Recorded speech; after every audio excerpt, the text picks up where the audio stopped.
அடுத்ததாக மாநில ஒருங்கிணைப்பாளர் சசிகுமார் அவர்கள்.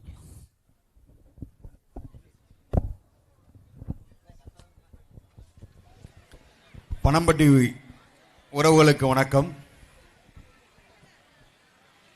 ஒட்டுமொத்தமாக இந்த தமிழ் தேசிய இனத்தின் ஒப்பற்ற தலைமனாக அண்ணன் சீமான் அவர்களை எங்களுக்காக கொடுத்த இந்த சிவகங்கை மண்ணுக்கு முதலில் நாங்கள் உண்மையிலே மிகப்பெரிய நன்றி கடன் பெற்றிருக்கிறோம். நாம் தமிழர் கட்சி அந்த இயக்கத்தின் தலைவராக மட்டும் அண்ணன் சீமான் அவர்களை நீங்கள் எங்களுக்கு அனுப்பவில்லை.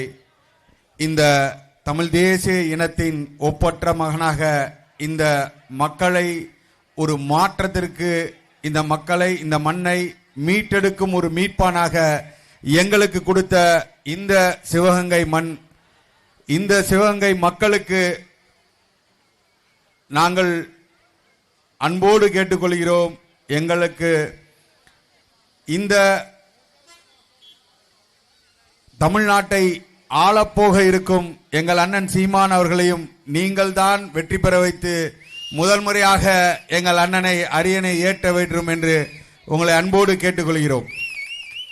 ஏன் இந்த சிவகங்கை மண் ரொம்ப முக்கியம்னா, இங்க பாருங்க, இங்க இருக்கிற கூட்டத்தை பார்க்கணும். தொடர்ச்சியாக நாங்கள் செய்யக்கூடிய பரப்புரை ஒட்டுமொத்த தமிழ்நாடை பார்க்கணும். இந்த மண்ணை சார்ந்த இந்த மகன்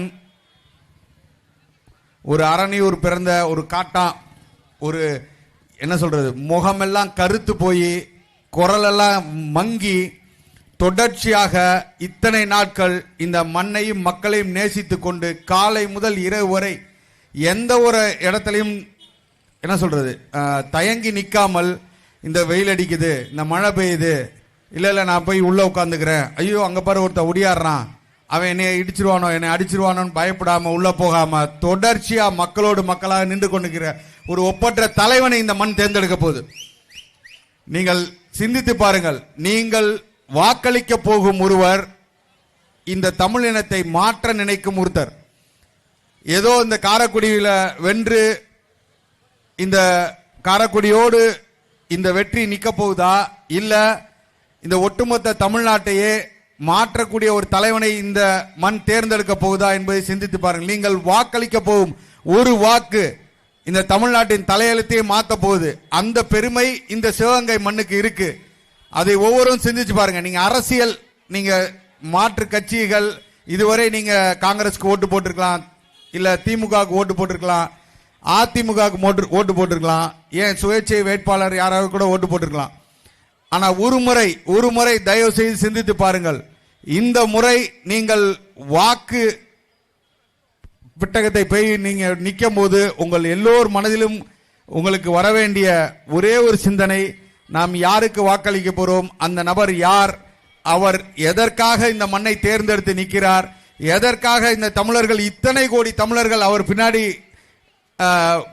அணிவகுத்து நிற்கிறாங்க. எந்த ஒரு பிரதிபலனும் இல்லாமல் தொடர்ச்சியாக பல தோல்வியில நீங்க கொடுத்துட்டீங்க. 2016 இருந்து நீங்க ஏன் இங்க போட்டிடுறீங்க, நீங்க ஏன் தொடர்ச்சியா பாருங்க தோல்வி தான் இருக்கு, கூட்டணி ஏன் போக மாட்டீங்க, இப்படின்னு ஏகப்பட்ட எல்லா வசனங்கள்லாம் நீங்க பேசிட்டீங்க. ஆனா ஒரு முறை தயவு செய்து சிந்திச்சு பாருங்க. இந்த முறை நீங்க வாக்குப்பட்டியை நீங்க போகும்போது இரண்டாவது இடத்துக்கு அண்ணன் சீமான் அவர்களை முதலாவது இடத்துக்கு நான் நிச்சயமாக கொண்டு போவேன். இந்த மண்ணை ஆளப்போகும் மகன் இந்த மண்ணில் இருந்தா போறாங்கிற சத்தியம் விட்டு போங்க. உறுதியாக நாங்கள் உங்களோடு நிற்போம். இந்த மண்ணை நிச்சயமாக உங்களிடம் அந்த தீயவரிலிருந்து காப்போம். எதற்காக நாம் தமிழர் கட்சிக்கு வாக்களிக்க வேணும், நன்றி சிந்திங்க. நாங்க ஏதோ வெற்று வாக்குறுதியில கொடுத்து, என் சித்தப்பா பெரியப்பெல்லாம் நாங்கள் உட்கார்ந்துருந்தாங்க அந்த கீழே, அந்த ஷெட்டு கீழே ஒரு அழுக்கு வேட்டி, மேலே சட்டை கிடையாது, ஒரே ஒரு துண்டு, எல்லாம் உட்காந்துருக்கு, எல்லாம் பெருசும். என்னன்னா, சரி இவங்க இவ்வளோ கூட்டம் வர்றாங்க, ஏதாவது ஒன்று கிடைக்குமோ, நம்மளுக்கு என்ன தருவாங்க வாக்குக்கு அப்படின்னு ஒரு கூட்டம் நிற்குது.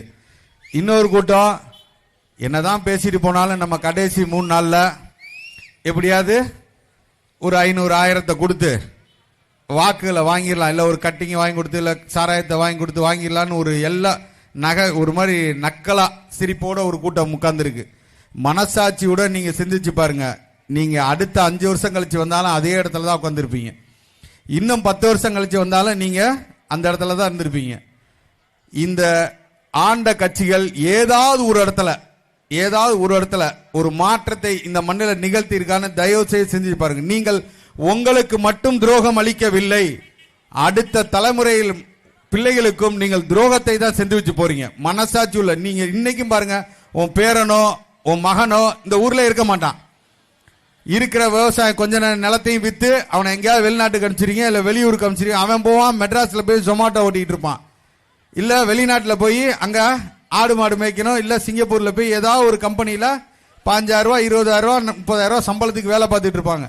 அப்போ ஒட்டுமொத்தமாக நீங்கள் செய்யக்கூடிய ஒரு தவறு, நீங்கள் வாக்கை விற்றதுனால செய்த தவறுனால ஒட்டுமொத்த இந்த அடுத்த தலைமுறை பிள்ளைகளையே நீங்க கையேந்த நிலைமைக்கு வச்சிட்டீங்க. நீங்க கையேந்தினீங்க.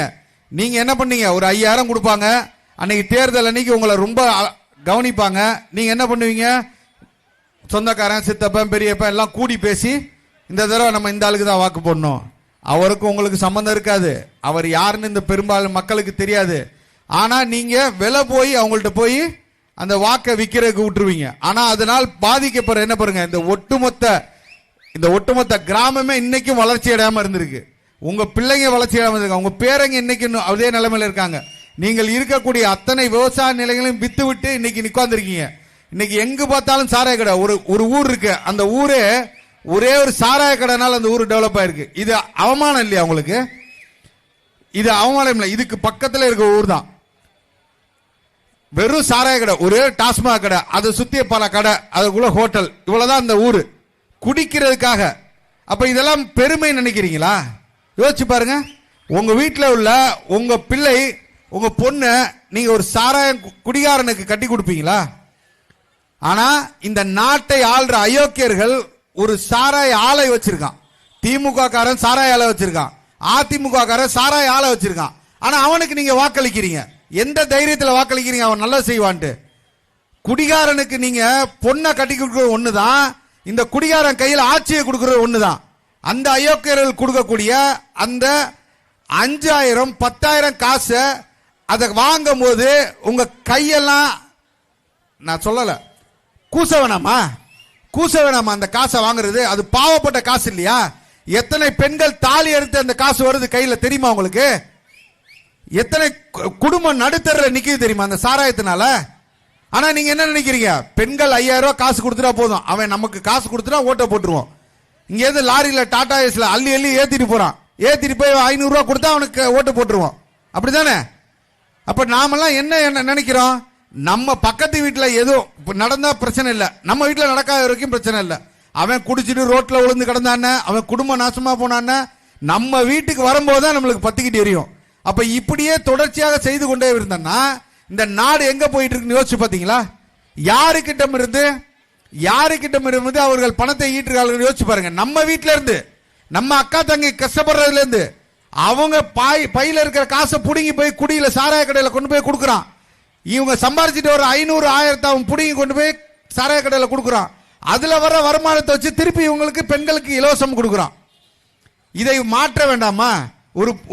ஒரு மாற்றம் இந்த மணல நிகழ செஞ்சு பாருங்க. நாங்கள் என்ன சொல்றோம், நாம் தமிழர் கட்சி என்ன சொல்லுவோம் தயவுசெய்து சிந்திச்சு பாருங்க. நாங்கள் எதை பற்றி பேசுகிறோம், இந்த மக்களுக்கு நல்லதை சொல்கிறோமா, இல்லை மறுபடி இந்த அயோக்கியர்களிடம் நாங்கள் விலை போகிறோமா சிந்திச்சு பார்க்க வேணாமா? இத்தனை லட்சம் பிள்ளைகள், 36 லட்சம் பேர் வாக்களிச்சிருக்கான். 1 ரூபா காசு கொடுக்கல. 1 ரூபா நாங்க காசு கொடுக்காத போட்ட ஓட்டு எல்லாம். அப்ப இத்தனை லட்சம் பேர் எங்களை நோக்கி வருகிறார்கள். 8.2% வாக்களை வாங்கி இருக்கோம். எந்த இடத்திலும் யாரிடம் கொள்கை சமரசம் இல்ல, யாரிடம் கூட்டணி இல்ல, கொண்ட கொள்கையில் உறுதியா நிக்கிறோம். இன்னைக்கு இவ்வளவு பெரிய கட்சின்னு சொல்ற திமுக அதிமுக இன்னைக்கு கூட்டணி இல்லாம நிக்க முடியுதா? சரி கூட்டணி விட்டுருங்க, உங்களுக்கு நல்லது செஞ்சாங்கல்ல, 5 வருஷம் நல்லது செஞ்சால, ஒரு மனசாட்சியில உறுத்தனாது காசு கொடுக்காம உங்கள்ட்ட ஓட்டை கேட்க சொல்லுங்க. காசை கொடுக்காமல் வாக்கை கேட்க சொல்லுங்க. நீங்க வாக்கு போடுங்க. காசை வாங்காமல் நீங்க வாக்கு போடுவீங்களா? 20 பெண்களுக்கு தான் சீட்டு கொடுத்திருக்காங்க. நாங்கள் நாம் தமிழர் கட்சி 117 இடங்கள் 50% பெண்களுக்கு இடம் கொடுத்திருக்கோம். இன்னைக்கு எது பெரிய கட்சி? நாம் தமிழர் கட்சி பெரிய கட்சியா இல்ல இந்த அயோக்கியர்கள் பெரிய கட்சியா? சிந்திச்சு பாருங்க. ஒவ்வொருத்தரும் எந்த கட்சியாவது நீங்க மனசாட்சி உள்ள மக்களை நீங்கள் யோசிச்சு பாருங்க. எந்த கட்சியாவது காசு கொடுக்காம வாக்க வாங்கியிருக்கா? ஆனா நாம் தமிழர் கட்சி காசு மக்கள் கொண்டு வந்து கொடுக்குறாங்க எங்களுக்கு. ஐயோ கஷ்டப்படுறீங்களேன்னு பிள்ளைகள் கொண்டு வந்து கொடுக்குது. அப்ப இப்பேற்பட்ட கட்சியை தேர்ந்தெடுக்கணுமா? இல்லை உங்களிடம் பணத்தை கொடுத்து வாக்கை பறிக்கக்கூடிய கட்சிகளை நீங்கள் வாக்களிக்கலாம். சிந்திச்சு பாருங்க. நீங்கள் இந்த தொகுதியில் போட்டியிடுவர் ஒரு சாதாரண சட்டமன்ற உறுப்பினருக்காக போட்டியிடுவர் அல்ல. அதை மனதில் இருந்து அழித்து விடுங்கள். நீங்கள் அப்படி தோணுச்சுன்னா தயவு செய்து அந்த எண்ணங்களை கைவிடுங்கள். 10 கோடி தமிழர்களின் மகனாக இருக்கக்கூடிய செந்தமிழன் சீமானவர்களை தேர்ந்தெடுக்க போறீங்க. ஒட்டுமொத்த உலகமே காத்துக்கிட்டு இருக்குங்க. உங்கள் ஒருவரை மட்டும் உற்று நோக்குது. இந்த அரசியல் ஒரு மாற்றத்தை ஏற்படுத்தக்கூடிய காரக்குடியை உற்று நோக்குறான். தமிழர்கள் மட்டுமல்ல, வங்காளிகள் உற்று நோக்கிறார்கள், மானம் உள்ளவர்கள் பஞ்சாபிகள் உற்று நோக்கிறார்கள். இந்த தமிழர்கள் எல்லாம் 1 கோடி அண்ணன் சீமானவர்களை நிச்சயமாக அரியணை ஏற்றுவார் என்று அத்தனை மொழி மக்களும் உற்று நோக்கிறான். அப்ப அவர்களுக்கு இந்த மண் என்ன சொல்ல போறீங்க? காரைக்குடி மண்ணில் உள்ளவர்கள் நீங்கள் என்ன சொல்ல இருக்கிறீர்கள் சிந்திச்சு பாருங்க. நாங்கள் எல்லாம் காசை வாங்கிட்டு எங்க ஊரை சேர்ந்த சிவகங்கையை சேர்ந்த எங்க சீமானே நாங்க தோக்கடிப்போம் சொல்ல போறீங்களா? குற்ற உணர்ச்சி உங்களுக்கு உறுத்தாதா? யோசிச்சு பாருங்க. என்ன தப்பு செஞ்சிருக்கோம் மட்டும் யோசிச்சு பாருங்க. நீங்க வாக்களிக்கிறதுக்கு முன்னாடி இத்தனை லட்சம் மக்களை திரட்டி இருக்கோம். யாருக்கும் காசு கொடுக்கல, இலவசம் கொடுக்க மாட்டோங்கிறோம். உங்கள் ஒவ்வொருவருக்கும் வீட்டில் ஒருவருக்கு அரசு வேலை கொடுக்கிறோம் இருக்கோம். வீட்டில் ஒவ்வொருவருக்கும் அரசு வேலை, விவசாயத்தை அரசு பண்ணி இருக்கிறோம். சாராய கடை சாராயத்தை ஊத்தி கொடுக்கிற அவங்களுக்கு நாங்க அரசு பண்ணி கொடுக்கிறோம் சொன்னோமா? சொல்லுங்க. அந்த சாராய கடையை மூடுவோம்னு சொல்றோம். அதில் வரக்கூடிய வருமானம் எனக்கு வேண்டாம். அதுக்கு ஒரு மாற்று பொருளாதார திட்டம் வச்சிருக்கோம். நீங்கள் இருக்கக்கூடிய பகுதிக்கு அருகிலேயே தொழிற்சாலைகளை உருவாக்கும், விவசாயிகளுக்கு அரசு வேலை கொடுப்போம், விவசாயிகளுக்கு 50 வயதுக்கு மேல் ஓய்வூதியம் கொடுப்போம் சொல்றோம். இதை விட ஒரு தலைவன் எப்படி சிந்திக்க முடியும் யோசிச்சு பாருங்க. ஒரு தொலைநோக்கு திட்டத்துடன் வரக்கூடிய எங்களை, இந்த எளிய பிள்ளைகளை நீங்கள் எப்படி புறக்கணிக்கலாம்? இந்த எண்ணம் உங்களுக்கு என்னைக்காவது வரணுமா? யோசிச்சு பாருங்க. அப்ப நல்லதை செய்யணும், மக்களுக்காக நல்லது செய்யணும். ஒருத்தர் நீங்கள் விலகி நின்றீர்கள், யார் உங்களை ஆளுவார்கள்? யோசிச்சு பாருங்க. இங்க இருக்கிற அயோக்கியர்கள், சாராய கடை ஓனரு, டாஸ்மாக் கடை வச்சிருக்கவன், அங்க வந்து ரியல் எஸ்டேட் போட்டு விற்கிறவன், இல்ல கொலை பண்றவன், கொள்ளையடிக்கிறவன், ஊருக்கு போய் கஞ்சா பொட்டலத்தை கொண்டு போய் விற்கிறவன். எங்க திமுக கார விற்கிறாங்க. இந்த அயோக்கிய திராவிட திமுக கார கஞ்சா விற்கிறான். மனசாட்சி உள்ள யாராவது நீங்க போய் ஓட்டு போடுவீங்களா? சொல்லுங்க. அந்த கஞ்சா அடிச்சுட்டு பெண் பிள்ளைகளை பாலியல் வன்கொடுமை செய்யறான். 2 வயசு குழந்தை என்னங்க பண்ணுச்சு? 2 வயசு குழந்தை, 2 வயசு குழந்தையை பாலியல் வன்கொடுமை செஞ்சிருக்காங்க. 60 வயசு ஆயா. சிந்திச்சு பார்க்க வேணாமா? இந்த தைரியம் யார் கொடுத்தது? நாம் போடும் ஒரு வாக்கு, ஒரே ஒரு வாக்கு. நாம் சரியானவரை தேர்ந்தெடுத்தோம் என்றால் இதெல்லாம் நடக்குமா? நம்ம வீட்டு பிள்ளைகளுக்கு நடக்கிறத நம்ம பார்த்துட்டு சும்மா இருப்பீங்களா? சரி, இந்த தடவை விட்டுருப்பா, இந்த தடவை திமுக காரன் பண்ணிட்டான், ஆமா நிறைய தப்பு பண்ணிட்டான், என்ன பண்ணுவீங்க? நேரா தூக்கி அதிமுக போறது. ஏங்க 10 வருஷம் அவன் பண்ண அயோக்கியத்தனத்தினாலதான் திருப்பி நீங்க திமுக போட்டீங்க. இதே அயோக்கியத்தனத்தை ஏற்கனவே திமுக பண்ணனாலதான் அதிமுக போட்டீங்க. இது 2க்கும் மாற்றாக இருக்கக்கூடிய இந்த பிள்ளைகளை ஏன் நீங்கள் தேர்ந்தெடுக்க யோசிக்கிறீர்கள்? ஒரு முறை வாய்ப்பு கொடுங்கள். இந்த முறை நாம் தமிழர் கட்சி அண்ணன் சீமான், நீங்கள் வாக்களிக்கும் சீமான் அவர்கள் ஒட்டுமொத்தமாக இந்த தமிழகத்தை மாற்றுவேன் என்று சொல்லக்கூடிய அண்ணன் சீமான் அவர்களுக்கு வரிசை எண் 2 மறவாதீர் மறவாதீர் மறவாதீர் என் உயிர் சொந்தங்களை உங்களிடம் கேட்கிறோம். மறவாதீர் வரிசை எண் 2 இருக்கும் அண்ணன் சீமான் அவர்களை மிகப்பெரிய அளவுல வாக்குகள் வித்தியாசத்தில் இந்த தமிழ்நாட்டிலேயே இந்த தொகுதியில தான் மிகப்பெரிய அளவுல வாக்கு வித்தியாசத்தில் ஒருத்தர் வென்றார், அரியணர் ஏறினார் என்று வரலாறு உங்கள் அத்தனை பேரையும் போற்றும். உலக தமிழர்கள் இங்க நோக்கி வருவான். இப்படி ஒரு மண்ணா, சிவகங்கை மண்ணா அப்படின்னு பார்க்க எல்லோரும் உங்களை நோக்கி வருவார்கள். உங்களிடம் அன்பு செலுத்த உங்களை